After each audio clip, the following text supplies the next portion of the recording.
Alrighty, this is it. Welcome back to my channel. It's JusMeLah, and in today's video, I am reacting to Love and Marriage Huntsville, Season 2, Episode 15. First things first, Kimmy's outfit for the Halloween party. I wasn't feeling that meshed belly area with the policewoman outfit. I feel like Kimmy usually steps out better than that, but you know, sometimes things be last minute, child, and you don't get your stuff together the way you wanted it to come together. But her outfit during that interview with Maurice was hitting, okay? The hair, the outfit, that was a look. Tisha bringing up the drama. What do we expect? It's Tisha, nothing new there. But I felt two ways, actually.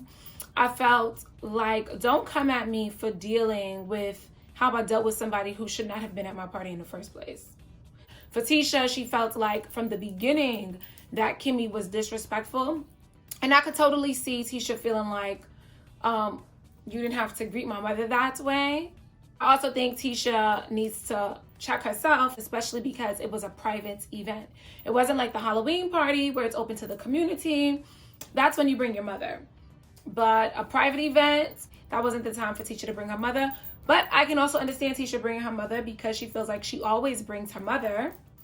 But don't get mad when somebody is not happy to see her, especially when they don't have the best relationship. I did not know that Melody sings, and I'm sure that final edit will sound amazing.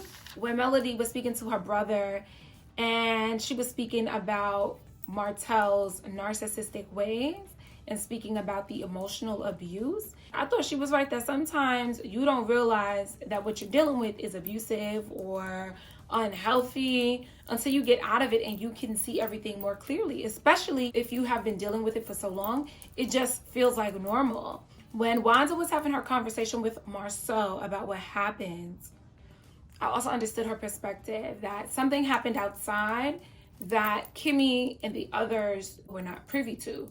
So when she came back to sit down, she still had some fire in her because Martell called her a BRTCH, and she wanted to give him a piece of her mind. I get it. However, it still was a celebration for not a child, but a young person, and it wasn't the time nor the place to hash out your adult grievances, to come for anybody. If you were so disrupted by what he said to the point that you could no longer pull it together and function in a civil manner around him, she should have left. Marceau is an antagonizer and an agitator. He will push your buttons. He will do all of the right things to get you upset, get you annoyed, and then point the finger at you when you react as though you're the crazy person. And I was glad when Miss Wanda called him out and let him know that I am not Tisha. When Wanda said her and Kimmy are about the same age, I thought that was hilarious. That was shade. It was funny. 1 point for Wanda. When Kimmy and Martell and Marceau and Maurice went shopping for the camping equipment, I was just like, is Kimmy their mama? Like, is Kimmy Maurice's mother? Yeah. I just don't know how I feel about having to manage a grown man's finances. You can't go shopping without your wife being there to monitor and make sure you don't buy unnecessary things. And even if he does buy unnecessary things, it is what it is. Doesn't he have the money to do it? I thought it was cool that Cedric was on the trip and able to give some insight as to what Martell's children may be experiencing, since he himself was around the same age as Martell's children when his parents got a divorce.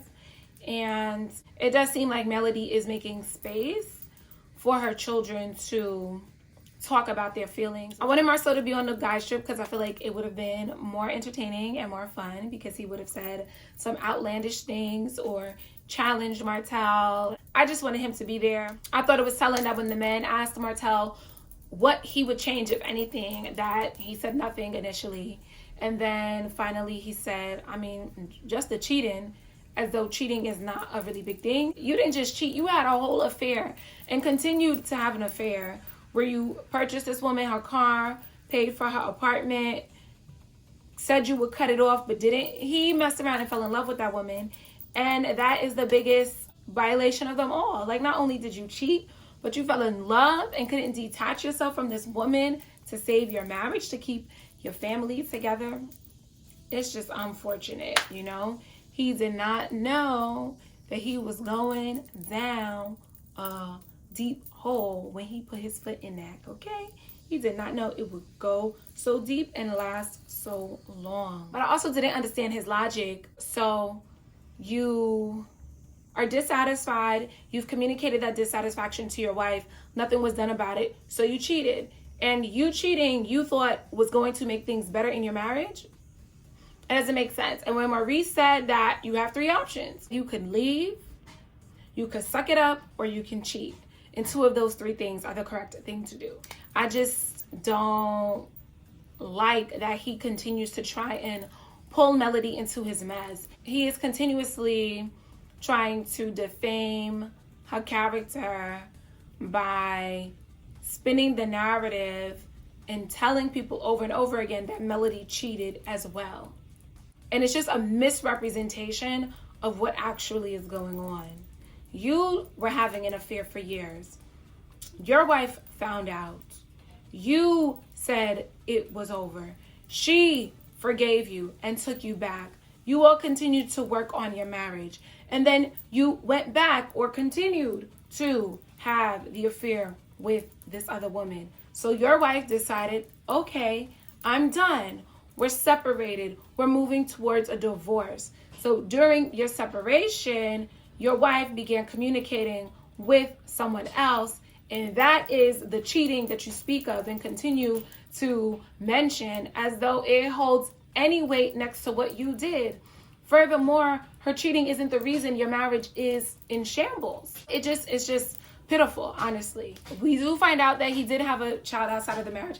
It's not big news to me because they've previewed it throughout all of the trailers for the season. So we already knew that that was coming. He is, in fact, bringing a new child into this world with his mistress. And I still don't understand how he's trying to make this Melody's fault. That's it, though. I will be back for the next episode of Love and Marriage Huntsville. Thank you all so much for watching. Remember to like, comment, and subscribe. And I will see you all in the next video. It's JusMeLah. Peace.